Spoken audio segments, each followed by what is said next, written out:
Assalamualaikum dan salam sejahtera. Hari ini kita akan belajar mengenai reka bentuk dan teknologi.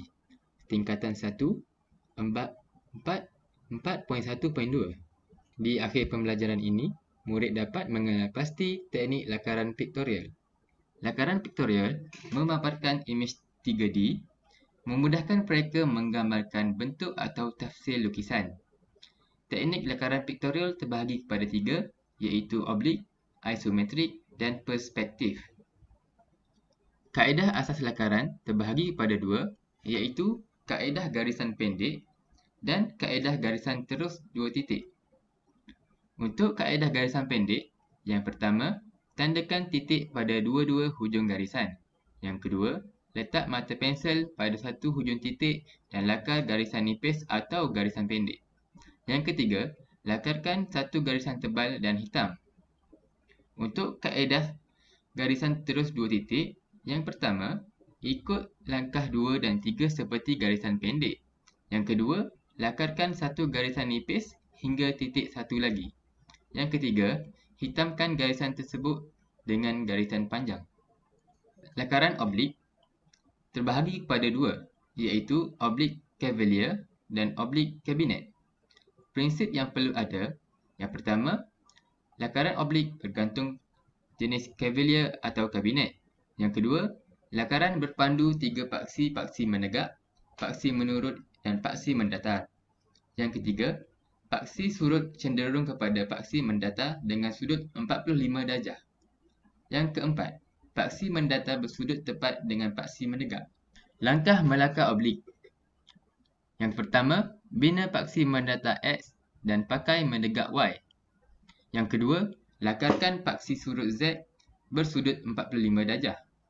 Yang ketiga, lakarkan hadapan objek pada paksi X dan label A, B, C, D. Yang keempat, unjurkan titik A, B, C selari dengan paksi serong Z. Yang kelima, tandakan panjang objek pada garisan selari B dalam label O. Sambungkan garisan selari dengan garisan mendatar OP dan garisan menegak OQ. Nombor 7, lengkapkan objek. Lakaran isometrik. Lakaran yang menunjukkan keseluruhan sesuatu pandangan objek dalam bentuk 3D, iaitu gabungan pandangan atas, iaitu pelan, pandangan hadapan dan pandangan sisi. Ia dilukis berpandukan 3 paksi isometrik bersudut 120 darjah setiap satu. Langkah-langkah melakar isometrik dari pandangan atas. Yang pertama, lakar paksi dari pandangan atas. Tandakan ABC untuk tinggi, lebar, panjang objek di paksi Y, Z dan X. Yang kedua, bina garisan selari OB dari titik A hingga garisan AD dan garisan selari OC menjadi garisan AE. Yang ketiga, lakar garisan selari OB dari titik C menjadi garisan CF dan garisan OC menjadi garisan BF dari titik B. Yang keempat, bina garisan OA dari titik B menjadi garisan BD dan titik C menjadi garisan CE. Yang terakhir, lengkapkan garisan objek. Lakaran perspektif adalah satu kaedah ilustrasi objek yang menyamai pandangan mata manusia, iaitu objek yang bersaiz besar berbanding objek bersaiz jauh. Ia menghasilkan imej 3D berbentuk realistik. Lakaran perspektif dihasilkan melalui kaedah 1 titik, 2 titik dan 3 titik. Kaedah 1 titik di bawah aras mata. Yang pertama, bina garis bumi GB. Yang kedua, bina garis ufuk GU dan tentukan titik lenyap di sebelah kanan garis ufuk. Nombor 3, bina pandangan hadapan dan tandakan perpenjuru dengan huruf A, B, C, D di atas garis bumi GB. Unjurkan setiap perpenjuru pandangan hadapan dengan garisan perspektif ke titik lenyap TL. Nombor 5, tentukan lebar objek dan tandakan titik E dari titik A. Garisan AB bermula titik E menjadi EF dan garisan BC bermula titik F menjadi FG. Yang keenam, Lengkapkan lakaran. Kaedah 2 titik di bawah aras mata. Yang pertama, bina garis bumi GB. Yang kedua, bina garis ufuk GU. Garis GB berada di bawah GU. Tentukan titik lenyap di kanan TL2 dan kiri TL1. Yang ketiga, bina ukuran menegak iaitu tinggi objek dan label AG pada garisan bumi GB. Yang keempat, unjurkan garis perspektif bermula titik A, B ke titik TL1, TL2. Yang kelima, tanda panjang objek di TL1 A dengan titik C, lebar objek TL2A dengan titik F.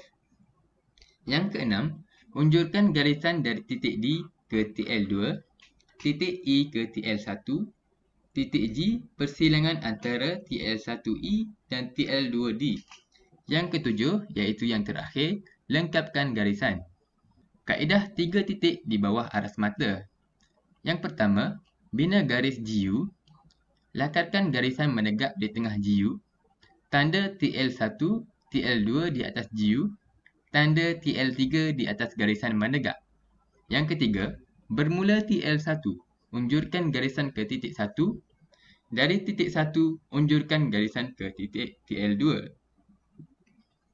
Yang keempat, bermula TL1, unjur ke titik 2. Dari titik 2, unjur ke titik TL2. Ukur lebar objek di TL1 1 dengan A, panjang di TL2 1 dengan huruf B. Unjur garisan dari TL3 ke titik A dan titik B. Yang kelima, lengkapkan garisan. Lakaran bulatan, lengkungan dan elips. Dalam lakaran piktorial, tidak semua objek berada di garisan lurus. Oleh itu, lakaran ini diperlukan bagi objek berbentuk silinder, sfera dan kon. Langkah melakar bulatan.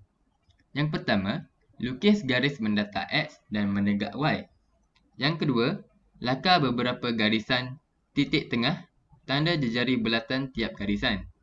Yang ketiga, cantum titik dengan satu garisan binaan. Yang keempat, lengkapkan garisan hingga membentuk lengkungan. Langkah melakar silinder dan kon. Yang pertama, lakar kotak isometrik 1 dengan kaedah pandangan atas. Pandangan 2D menunjukkan lakaran silinder dan kon pada satu objek. Yang kedua, lakar garisan perpenjuru AE dan CG. Bina garis tengah DH dan BF di belakang kotak isometrik 1. Yang ketiga, lakar perpenjuru SI, GJ di hadapan kotak isometrik 1. Tandakan titik T sebagai tengah.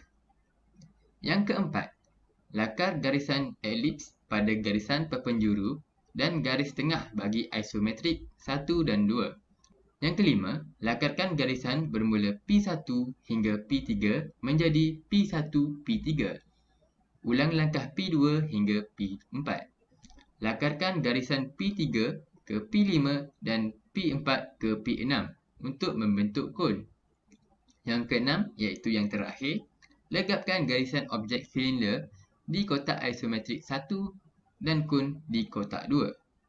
Gaya visual lakaran merujuk kepada teknik menjadikan lakaran objek lebih realistik dan menarik. Ia terbahagi kepada dua, iaitu rendering dan kesan cahaya dan bayang.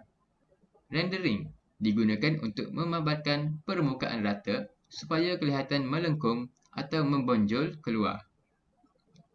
Rendering menggunakan warna, tekstur, garisan dan bentuk. Alatan asas adalah pastel kapur, highlighter pen, dakwat, pensel warna, pen penanda dan pen. Ini adalah contoh teknik rendering.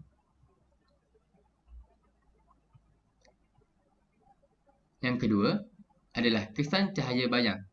Digunakan oleh mereka untuk menjadikan lakaran lebih realistik. Kedudukan sumber cahaya perlu dikenal pasti terlebih dahulu. Di bawah menunjukkan contoh lakaran objek menggunakan kesan cahaya dan bayang. Ringkasan pembelajaran bab kali ini, terdapat 6 teknik lakaran piktorial. Yang pertama, kaedah asas lakaran. Yang kedua, lakaran oblik.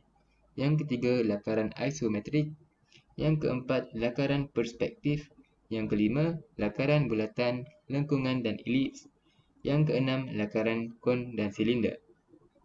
Gaya visual lakaran terbahagi kepada dua, iaitu rendering dan kesan cahaya dan bayang. Rumusan untuk bab ini, lakaran pictorial mampu memudahkan mereka untuk menggambarkan dan mentafsir lakaran. Lakaran yang sempurna haruslah memenuhi teknik lakaran pictorial berdasarkan imej yang diinginkan.